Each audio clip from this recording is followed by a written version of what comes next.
Welcome to the introduction to the book of Exodus. Exodus is the second book of the Pentateuch, of which Moses is the primary author. It was originally written for the descendants of Israel, and many of them actually experienced the events recorded in it. The action of the book takes place in the countries of Egypt, Midian, and the bulk of the contents occur at the base of Mount Sinai on the Sinai Peninsula. The book's title in English comes from the title given to it in the Greek translation of the Hebrew Bible, the Septuagint. The Greek title there literally means exit or going out, which describes most of the action of the book. Now, its early chapters briefly encompass nearly 400 years of history, while chapters 12 through 40 fit within the span of 1 year, with the dating of the Exodus event itself occurring in 1445 BC.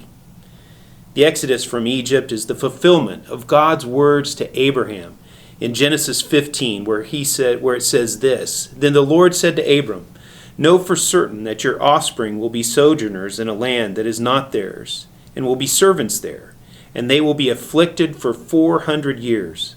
But I will bring judgment on that nation that they serve, and afterward they shall come out with great possessions." The Exodus also fulfills something that Joseph said in Genesis 50, verses 24 through 25.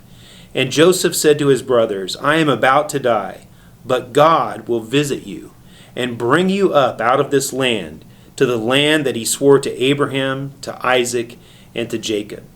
Then Joseph made the sons of Israel swear, saying, "God will surely visit you, and you shall carry up my bones from here." The book itself is a record of both the wondrous acts of God and the establishment of a more formal covenant between God and his people, which we refer to as the Mosaic covenant. This record was also intended to remind the children of Israel of the power and faithfulness of the God of the covenant and the danger of disobeying or disregarding his sovereign authority. Exodus contains many well-known stories and passages that are crucial for the foundation of not only the nation Israel, but our faith as well. The most famous of these being the Passover, the Exodus, the golden calf, and the Ten Commandments. At the highest level, the book can be divided into two sections.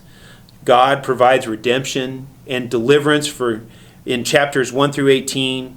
This records how Israel gets from Egypt to Sinai. And then in the second section, chapters 19 through 40, God reveals the requirements of his covenant relationship with his people.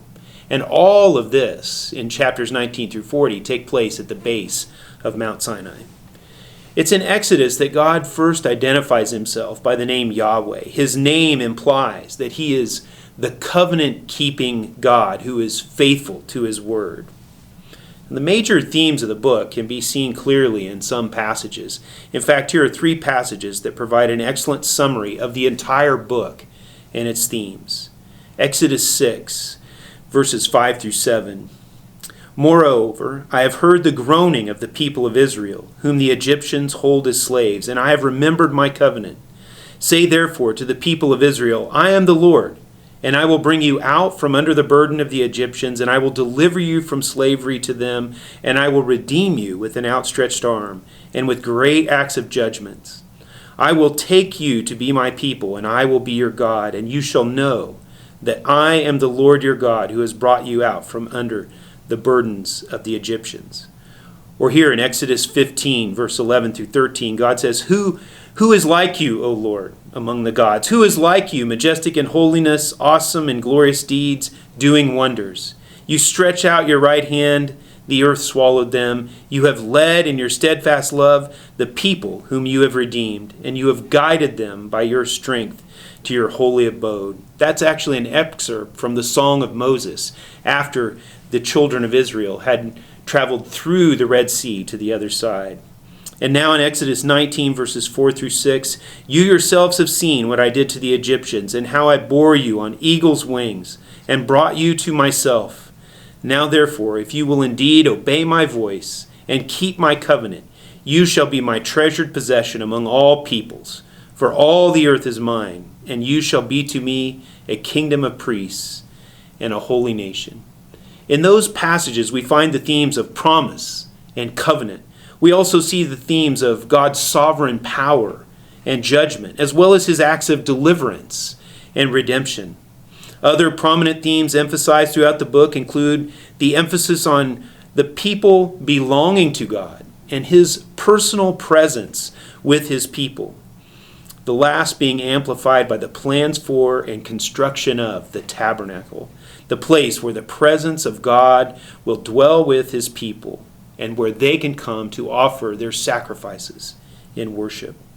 All of these ideas can be traced back to the Garden of Eden and will be carried forward through the biblical storyline to the very end. So take note of these verses that mention them as you read. The words and works of God in Exodus also give us insight into God's character. So take note of passages where God displays the qualities described in Exodus 34, where it records, "The Lord passed before him and proclaimed, the Lord, a God merciful and gracious, slow to anger and abounding in steadfast love and faithfulness, keeping steadfast love for thousands, forgiving iniquity and transgression and sin, but who will by no means clear the guilty, visiting the iniquity of the fathers on the children and the children's children to the third and fourth generation." I hope you enjoy the time you spend in Exodus, and you should, because you will leave with a big vision of a great God.